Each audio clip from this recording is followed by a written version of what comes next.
মাত্র ১৯ বছর বয়সেই আমার ডিভোর্স হয়ে যায়। আমার বিয়ে হয়েছিল আমার পছন্দ অনুযায়ী। সংসারও টিকেছিল ১.৫ বছর। আমাদের একটা ছেলে বাবু আছে, ওর বয়স ১ বছর। আমার স্বামী স্বভাব চরিত্র বেশ ভালোই ছিল, শুধু একটু জিদি। অবশ্য সব সময় করে না, মাঝে মধ্যেই করে। সব সংসারেই তো টুকিটাকি ঝগড়াঝাটি থাকে, সেরকম আমাদের সংসারেও টুকিটাকি ঝগড়াঝাটি হতো। কিন্তু ঝগড়া বাদলেই আমি ব্যাগপত্র গুছিয়ে আমার বাবা বাড়ি চলে যেতাম। ওখানে আমার বোনেরাও আসতো, আর ভাইয়েরা তো ছিলই। ভাইদের কাছে কেঁদে কেঁদে সব বলতাম। তখন ওরা ফোন দিয়ে আমার হাজবেন্ডকে কথা শোনাতো। আর আমার ছোট বোন, সে তো রীতিমতো অপমান করতো। আমার কাছে ভালোই মনে হতো যে ঠিকই আছে, আমার সাথে এমন করো কেন? এত বড় সাহস, আমাকে নিজের মতো চালাতে চায়। সব সময় আমার মনের ভিতরে একটা জেদ কাজ করতো, ওর কাছে আমি কেন ছোট হব, ওর কাছে নিজের ভুল কেন স্বীকার করব, মাপ চাইবেই বা কেন নিজের ভুল স্বীকার করব। উল্টায় বড় গলায় বলতাম যে আমাকে ডিভোর্স দিয়ে দাও, তোমার সাথে কে সংসার করবে। কিন্তু না, ডিভোর্স আমি কখনোই মন থেকে চাইতাম না, এটা ছিল শুধুই মুখের কথা। ওর কাছে কেনই আমি ছোট হব, ছোট হওয়ার চাইতে ডিভোর্স চাওয়াটাই আমার কাছে সঠিক মনে হতো। একদিন দুইজনেই একটা ব্যাপার নিয়ে খুব কথা কাটাকাটি চলতেছিল। এর ভিতর দুইজনেই খুব উত্তেজিত হয়ে পড়ি। রাগে আমার শরীর কাঁপতেছিল, যা মুখে এসেছে তাই বলেছি। তুই তোকারি গালিগালাজ অপমান করা কিচ্ছু বাদ যায়নি। এক পর্যায়ে সহ্যের বাঁধ ভেঙে যাওয়ায় সে আমার গায়ে হাত তুললো। এর আগে কিংবা পরে সে কখনোই আমার গায়ে হাত তোলেনি, কিন্তু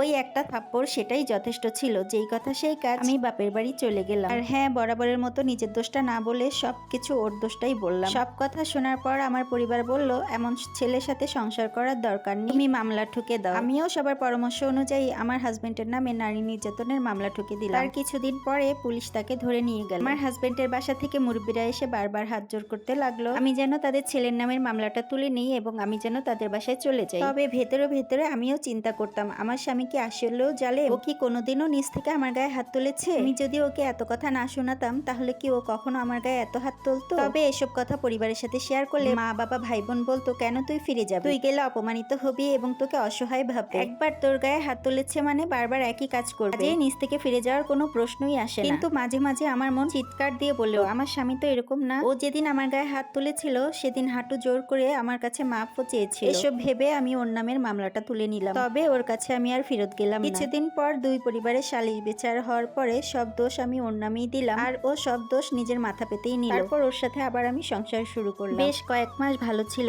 এর মাঝে আমাদের মধ্যে কি একটা ব্যাপার নিয়ে তুমুল ঝগড়া শুরু হয়ে গেল। যেই কথা সেই কাজ, ব্যাগপত্র গুছিয়ে আবারও আমি বাবার বাড়ি চলে গেলাম। বাড়ি আসার পর আমি শুনলাম আমার হাজবেন্ড নাকি খুব অসুস্থ। তখন আমি ব্যাগপত্র গুছিয়ে চলে যেতে চাইলাম। তখন আমার পরিবার বলল, এভাবে ঝগড়া করে এসে একা একা চলে গেলে এটা ভালো দেখায় না। আর আমার বোনেদের কথা ছিল, ওসব অসুখ বিসুখ কিছু না, এটা একটা বাহানা। পরিবার চাচ্ছিল ওই পরিবারের থেকে কিছু আত্মীয় স্বজন এসে তার ছেলের ভুল স্বীকার করে আমার হাতে পায়ে ধরে আমাকে নিয়ে যায়, কিন্তু তারা আসলো না। কিছুদিন পর ও আমাকে ডিভোর্স লেটার পাঠিয়ে দিল। ডিভোর্স লেটার দেখে আমার পরিবার অনেক ক্ষেপে গেল। এমনিতেই তাদের মেয়েকে রেখেছে অনেক কষ্টে, তার উপর আবার ডিভোর্স লেটার পাঠিয়েছে, কত বড় সাহস। ওর সকল ভুলগুলো আমার তখন চোখের সামনে ভাসতে থাকলো। মা বাবা ভাই বোন তখন আমাকে মনে করিয়ে দিল যে ও হচ্ছে সেই ছেলে যে কিনা তোর গায়ে হাত তুলেছিল। তখন আমিও ভাবলাম, ঠিকই তো, ও আমার গায়ে এত হাত তুলেছে, কে থাকতে চায় ওর সাথে?